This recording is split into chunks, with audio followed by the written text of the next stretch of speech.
Բարև ձեզ սիրելի հեռուստադիտողներ, դուք դիտում եք Kids Time-ը։ Ձեզ հետ ես եմ, ձեր հաղորդավարուհի Վիկան։ Այսօր մեզ մոտ գեղեցկուհի եւ հաջողակ անձնավորություն է։ Լրագրող եւ հեռուստահաղորդավար Նանե Արզումանյանը։ Եկեք միասին բացահայտենք նրա մասնագիտական գաղտնիքները մեր խորամանկ հարցերի միջոցով։ Ողջույն Նանե, ինչպե՞ս եք։ Լավ, Վիկա ջան, դու ինչպե՞ս ես։ Շնորհակալություն, պատրաստ ես, սկսենք բռնի։ Միշտ, լսում եմ։ Նանե, ինչպես որոշեցիք դառնալ լրագրող եւ հեռուստահաղորդավար։ Վիկա, դու հիմա քանի տարեկան ես։ 11։ Հենց այդ տարիքից արդեն ունեի հստակ կայացրած որոշում, որ ես պիտի լինեմ հաղորդավար եւ լրագրող։ Դպրոցական տարիներից։ Ձեր առաջին եթերը ինչպես եք հիշում։ Ես ծնվել մեծացել եմ Գորիս քաղաքում, այնտեղ եմ ավարտել դպրոցս եւ հենց այդ տարիներին Գորիսում կար Last հեռուստաընկերություն, այնտեղ եմ սկսել իմ առաջին քայլերն անել որպես հաղորդավար։ Այդպես հետո կարող եմ հիշել Armnews հեռուստաընկերությունը, որը եղել է սկիզբը այդ ամենի։ Աշխատանքի ընթացքում ամենահետաքրքիր հարցազրույցը ո՞րն է եղել։ Քանի որ հյուրերս եւ քաղաքական դաշտից են եւ շոու բիզնեսից, չեմ ուզում առանձնացնել որևէ մեկին, մի քիչ պահպանելով, հա, լրագրողական էթիկան։ Հեշտ է աշխատել տեսախցիկի առաջ, թե կա հուզմունք։ Ինձ համար արդեն հեշտ է ու բավականին, ու իդեպ ասեմ, որ տարիների ընթացքում դու ես համոզվելու դրանում, տեսախցիկը միշտ հիշիր, որ ամենանուրբ սարքն է, որը երբեք խաբել չգիտի։ Ինչն է ամենադժվարը լրագրողի աշխատանքում։ Ամենադժվարը, որ կարողանաս միշտ ապացուցել այն սերը, որը որ դու վայելում ես, շարունակել ունենալ այն վստահությունը, որը որ դու ունես հասարակության մեջ։ Երևի ամենադժվարը դրանք են,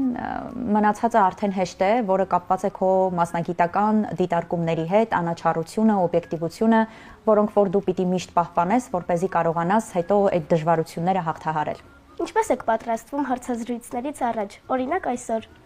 Օրինակ այսօր Վիկա ջան չեմ պատրաստվել, որովհետև այսօր ես պիտի պատասխանեի քո հարցերին, բայց առհասարակ յուրաքանչյուր հարցազրույցից առաջ բավականաչափ հետաքրքրվում եմ ով պիտի լինի իմ հյուրը, միշտ դիտում եմ այդ հյուրի բոլոր հարցազրույցները, փորձում եմ ճանաչել նախ նրա մարդկային տեսակը, հետո թե նա ով է իր մասնագիտությամբ, ինչպիսի դժվարություններ է կյանքում հաղթահարել եւ այլն, այդ ամենը փորձում եմ լրացնել, որպեսզի կարողանամ հասկանալ, թե ով է հյուրս ու նրան ճիշտ հարցադրումներ անել։ Որ թեմաներն եք ամենաշատը սիրում։ Հիմա ամենաշատը սիրում եմ քաղաքական թեմաները։ Նախկինում այդպես չէր, առավել սիրում էի բացահայտել հյուրերի մարդկային տեսակը, առավել հոգեբանական զրույցներ էր, բայց հիմա ամենաշատը կարևորում եմ քաղաքական իրավիճակը։ Ինչպես եք համատեղում աշխատանքը եւ ընտանիքը։ Քանի որ ընտանեկան կարգավիճակ չունեմ,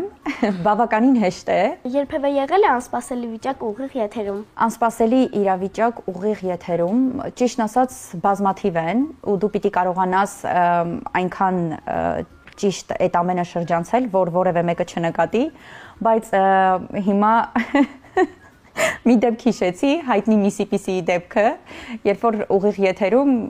սխալ էի թույլ տվել ու դա դարձավ այդպես շատ մեծ աղմուկ։ Ինչ խորհուրդ կտաք այն երեխաներին, ովքեր ուզում են դառնալ ապագա հաղորդավար։ Երեխաներին, որ միշտ իրենց վստահեն, քեզանից սկսած, Վիկա ջան, միշտ լինես ինքնավստահ, միշտ հավատաս քո ուժերին եւ վստահ լինես, որ դու կարողանալու ես հաղթահարել այն բոլոր դժվարությունները, որոնք էկրանը պահանջում է, միանշանակ։ Ինչ երազանք կամ մեծ նպատակ ունեք ձեր մասնագիտության մեջ։ Հիմա արդեն հասել եմ այն փուլին, որ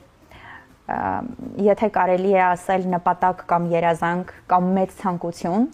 ուզում եմ ունենալ դպրոց, որտեղ կկարողանամ դասավանդել խոսքի վարպետություն։ Եթե Kids Time-ի փոքրիկ հաղորդավար լինեիք, ինչ թեմայով կվարեիք։ Կփորձեի օրինակ անդրադառնալ Հայաստանում բոլոր խաղասրահներին, որոնք գործում են Հայաստանի բոլոր խաղասրահներին, ինչպիսի տարբերություններ կան, ինչպիսի դիտարկումներ կարելի է անել, ինչպիսի խաղեր կարելի է ձեռք բերել դրսից, որպեսզի երեխաներին հետաքրքիր լինի։ Շնորհակալություն Աննե մեր հետաքրքիր եւ անկեղծ զրույցի համար։ Սիրելի երեխաներ, եթե դուք նույնպես ունեք երազանքներ, հավատացեք ձեզ եւ միշտ առաջ շարժվեք։ Ես Վիկան էի, դուք դիտում եք Kids Time-ը։ Մնացեք մեզ հետ, քանի որ առջևում դեռ շատ հետաքրքիր հանդիպումներ կան։